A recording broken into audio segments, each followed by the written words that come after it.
Bonjour à tous et à toutes, j'espère que vous allez bien. Aujourd'hui on s'intéresse à une puissante forteresse qui sert de délimitation entre les tribus barbares et l'Empire romain.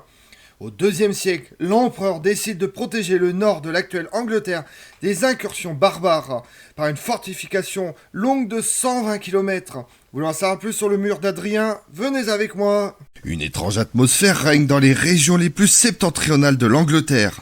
À Carlside, capitale du comté de Cumbria, une lumière chaude et légère saturée fait ressortir les reliefs et confère au moindre détail un aspect surréaliste.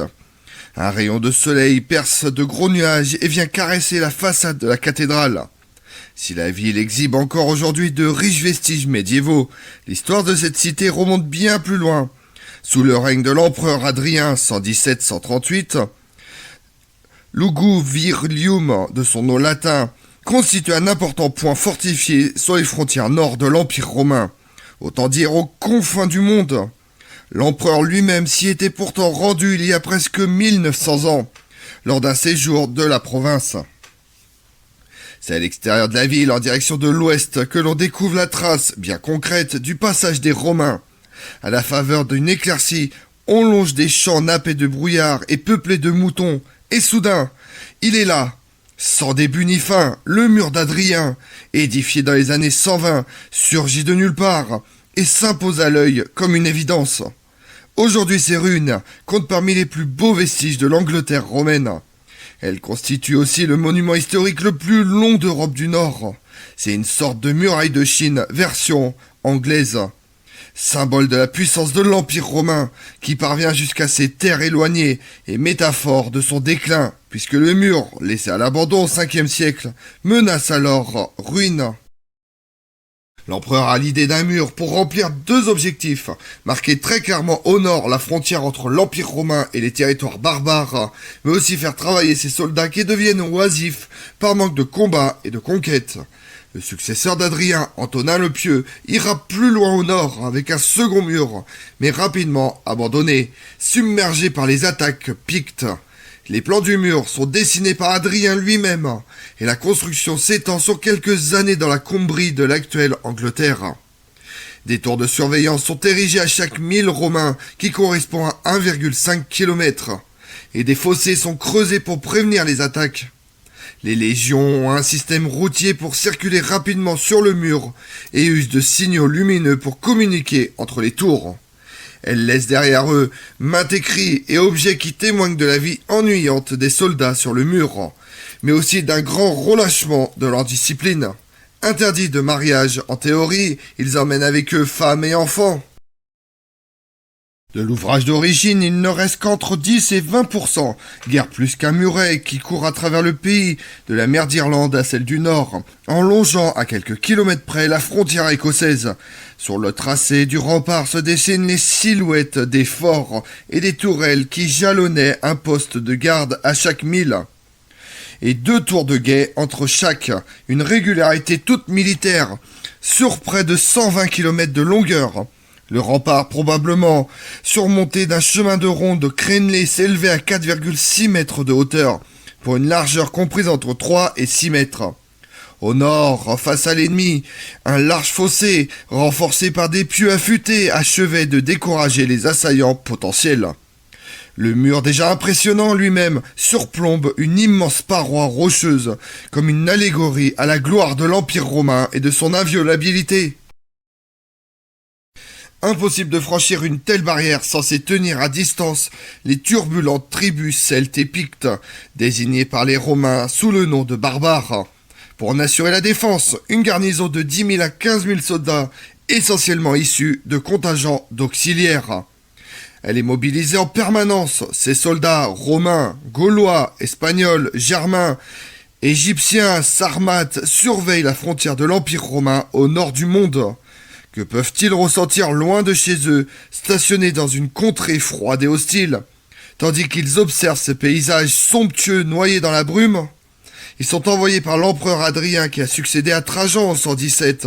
Âgé de 41 ans, Adrien se trouve à la tête d'un vaste empire qui s'étend de l'Afrique au Rhin et de la Bretagne au désert syrien. En préservera-t-il les frontières par une ligne de fortification qui sera appelée les limes, ou choisira-t-il de les repousser plus loin encore pour prouver la grandeur de son règne? On dit qu'Adrien, le pacificateur, préfère l'art des lettres et celui de la guerre. Alors pourquoi sont-ils ici, ces soldats grelottants?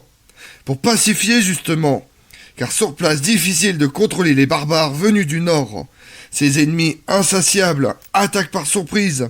Organisés en petits groupes, ils coupent les routes avec une violence fulgurante et perturbent le commerce. Adrien choisit la pacification et la consolidation de l'ordre impérial. Il envoie des troupes dans le nord de la province de Britannia, qui a été progressivement conquise entre 43 et 83, et leur ordonne de construire un mur pour séparer Rome du monde barbare. Intelligent et modéré, il est aussi passionné d'architecture. Ce rempart est pour lui l'occasion de montrer au monde la puissance de son empire. Plutôt que d'être un conquérant, il choisit d'être un grand bâtisseur. Des installations militaires quadrillent déjà la région, le long d'une voie romaine que l'on connaît sous le nom médiéval, la Stanegata, tracée vers 100 après Jésus-Christ pour relier les actuels Corbridge et Carlside.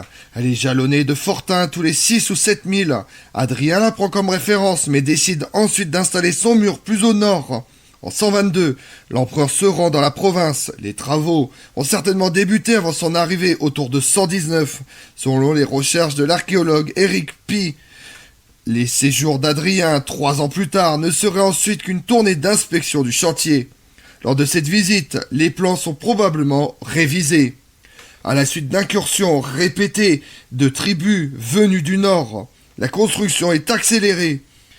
Il est ainsi décidé de réduire par endroits la largeur du mur. 14 grands forts sont ajoutés aux plans originaux, ainsi qu'un vallum, un ensemble de fossés creusés à l'arrière du mur. Mais pourquoi creuser au sud du mur quand l'ennemi vient du nord?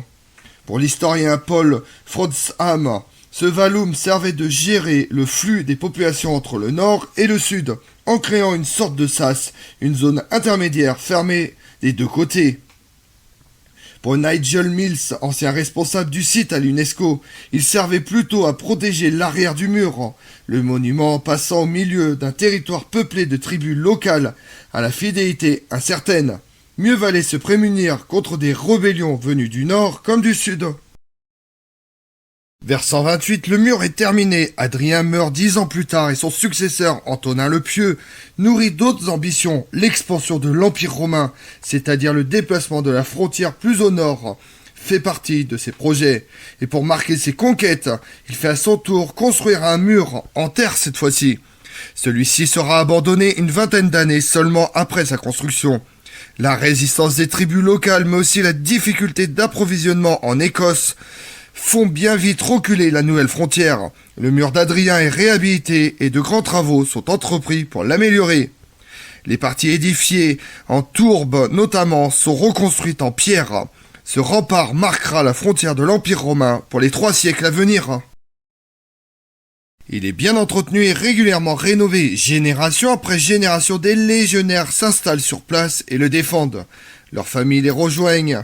D'autres se marient avec des femmes de la région. La Pax Romana règne, favorisant le mélange des populations qui adoptent le style de vie romain.